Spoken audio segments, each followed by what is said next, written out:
Pronto. Continuando aqui, nós vamos agora para a segunda parte, para a nossa segunda aula, e nós vamos falando aqui sobre mecânica técnica, né? É a aula de agora. Então, na aula de mecânica técnica, a gente vai falar aqui um pouco sobre fluido, tá? O nome certo, para começar, começando pelo português, não é fluido, é fluido, certo? Tranquilo? Quando a gente fala dos fluidos, é só a gente pensar assim.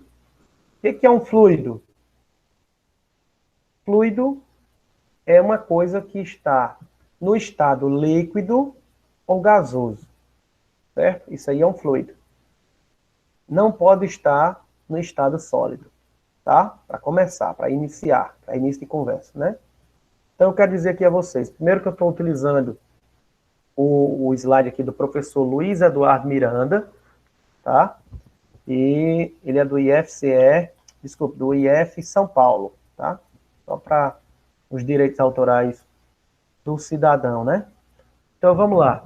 A definição de mecânica dos fluidos. A mecânica dos fluidos é o ramo da mecânica que vai estudar o comportamento físico dos fluidos e suas propriedades, tá?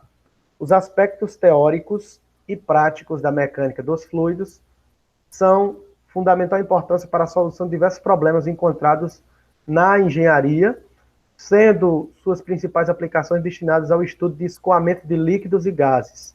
Nas máquinas hidráulicas, vocês vão ver no ano que vem, né, na disciplina de hidráulica e pneumática, e também nas aplicações de pneumática e hidráulica industrial, sistemas de ventilação e ar-condicionado, além de diversas aplicações na área aerodinâmica, voltada para a indústria de aviões, né, aeroespacial. Então, tudo isso aqui a gente estuda na mecânica dos fluidos. Ou melhor, estuda a mecânica dos fluidos para isso, né? Por exemplo, o avião, ele tem que estudar a mecânica do fluido porque o ar que o avião vai cortar, ele é um fluido, né? O escoamento de ar nos compressores, para fazer os cilindros se mexerem, se movimentarem, vocês vão ver isso aí também em hidráulica e pneumática, mas isso é pneumática e ar, né? O ar é um fluido. Se você for analisar também na hidráulica, tudo que você for fazer com óleo e água, eles são fluidos, tá certo? Tem que pensar nisso. O estudo da mecânica dos fluidos, ele é dividido em dois ramos que a gente vai estudar. Primeiro, a estática, depois a dinâmica dos fluidos. A estática trata das propriedades e leis da física que regem o comportamento dos fluidos sem ter ação de nenhuma força externa. Ou seja, nessa situação o fluido se encontra em repouso ou em velocidade constante. Isso aí vocês já viram em física, né? Já na dinâmica, os fluidos eles estarão sobre o movimento acelerado, né? Qual faz parte a adição ou a ação de forças externas que fazem o transporte dessa massa. Dessa forma, a gente pode perceber que o estudo da dinâmica, o estudo da mecânica dos fluidos está direcionado a muitos processos industriais presentes na engenharia e sua compreensão representa um dos pontos fundamentais para que a gente possa solucionar os problemas, tá certo? O que é um fluido? Só para esclarecer bem detalhadamente. Se você puder tirar o print aí, ó, é show. Um fluido é caracterizado como uma substância que se deforma. Se é uma substância que se deforma, a gente considera como fluido, tá certo? Ela se deforma continuamente quando está submetida a uma tensão de cisalhamento. A gente já viu cisalhamento, né? Se você não viu cisalhamento, olha aqui para minha câmera. Cisalhamento é esfregar, tá? Esfregando, ele vai lá e se deforma. Não importando o quão pequena possa ser a tensão, quão pequeno pode ser essa força sobre a área. O fluido inclui os líquidos, os gases, os plasmas e até os sólidos plásticos, aqueles que consigo mexer, vamos dizer assim, considerado fluido. A principal característica dos fluidos está relacionado à propriedade de não resistir à deformação. O fluido, ele se deforma. Ele apresenta a capacidade de fluir, por isso que o nome é fluido. Ou seja, possui a habilidade de tomar a forma do seu recipiente. Por exemplo, eu pegar aqui um slime, tá? Vou pegar um slime. Peguei o slime, tá? Vou colocar ele dentro de um copo. Quando eu solto ele dentro do copo, o que o slime faz? Ele vai se ajeitando, se adequando até ficar do jeito do fundo do copo. Não é verdade? O slime na água. A água tem forma? Não tem. Na hora que você coloca a água, ela fica do jeito do copo. O líquido, o óleo, do mesmo jeito. Então, o fluido, ele tem essa capacidade de se deformar. Ele vai para onde, como é que eu posso dizer? Ele se deforma, ele tem essa capacidade de se deformar. A principal característica dele é essa. Ele não resiste à deformação. Ele se deforma. E também ele flui. Ele tem essa capacidade de fluir. Essa propriedade é proveniente da sua incapacidade de suportar uma tensão de cisalhamento em equilíbrio estático. Os fluidos podem ser classificados como fluido newtoniano ou fluido não newtoniano. Tá?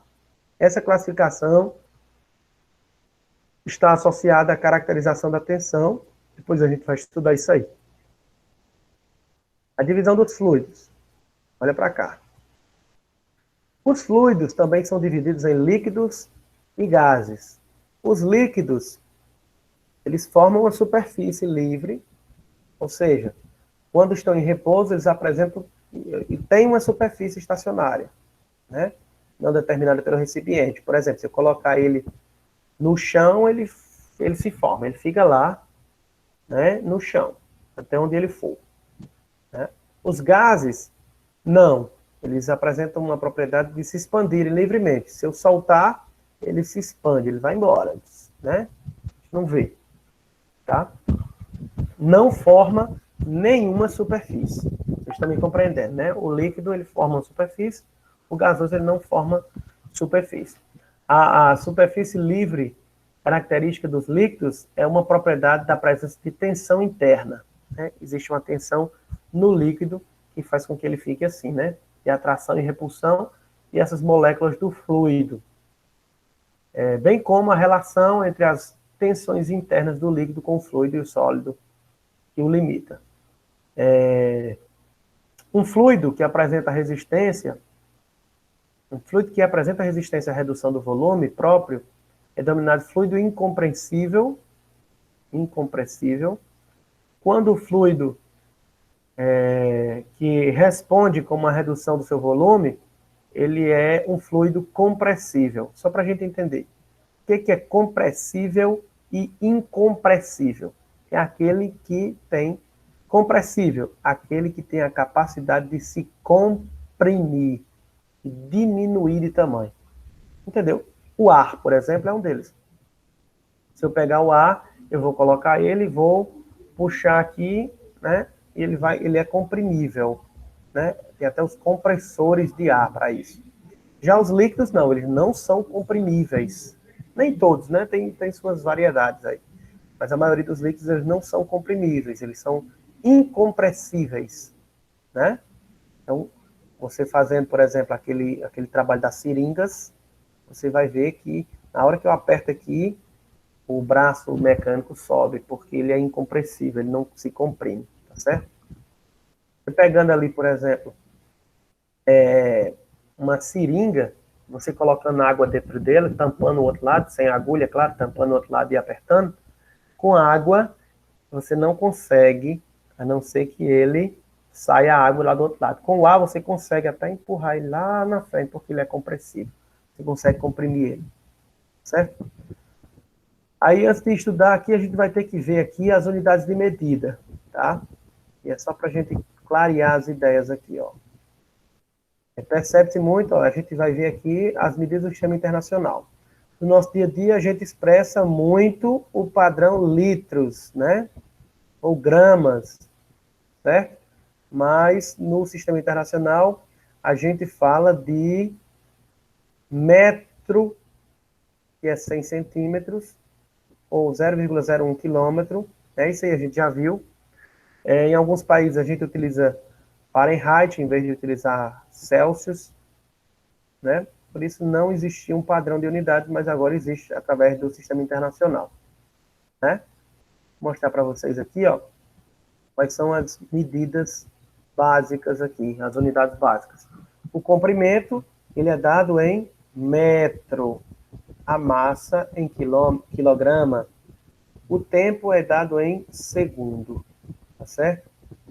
E aí vem intensidade de corrente elétrica é ampere, temperatura é Kelvin, quantidade de substância é mol e intensidade luminosa é candela.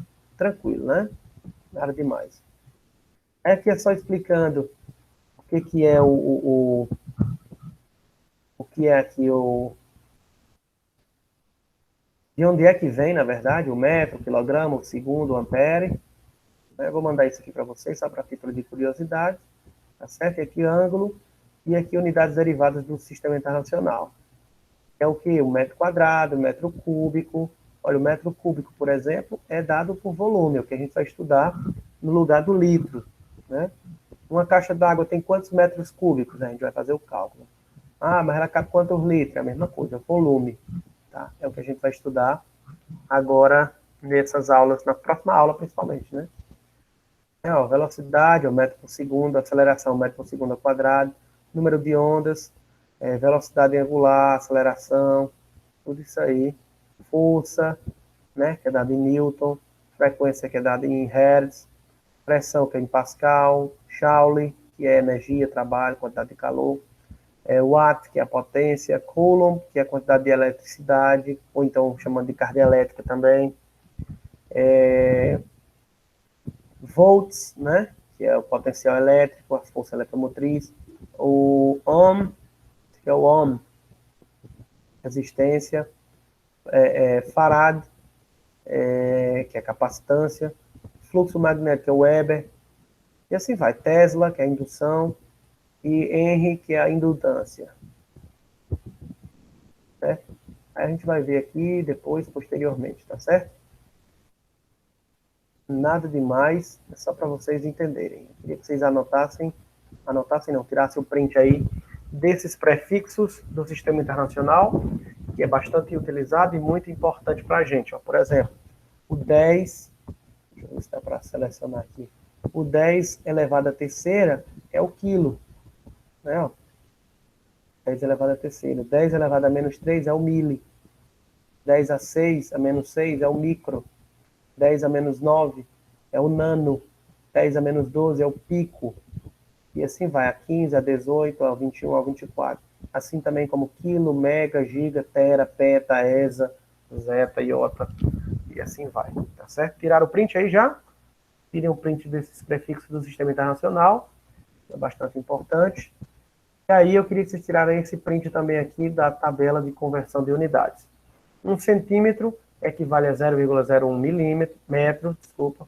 1 centímetro equivale a 0,00001 quilômetro. Esse in aqui, ó, in é polegada. Esse ft aqui é pé. Esse mi aqui é milha, tá certo? Ok? Então vamos só fazer, tira o print aí dessa tabela de conversão de unidade também. Beleza? Aí eu vou fazer o seguinte com vocês. Vou mandar esses slides aqui todos pro alunos Google Sala de Aula, né? Para vocês. E aí na próxima aula a gente vai falar sobre massa específica, peso específico, que é o que vai cair na próxima prova, tá certo? Tranquilo até aí? Então, um abraço para vocês. Eu vou deixar de gravar agora. Valeu.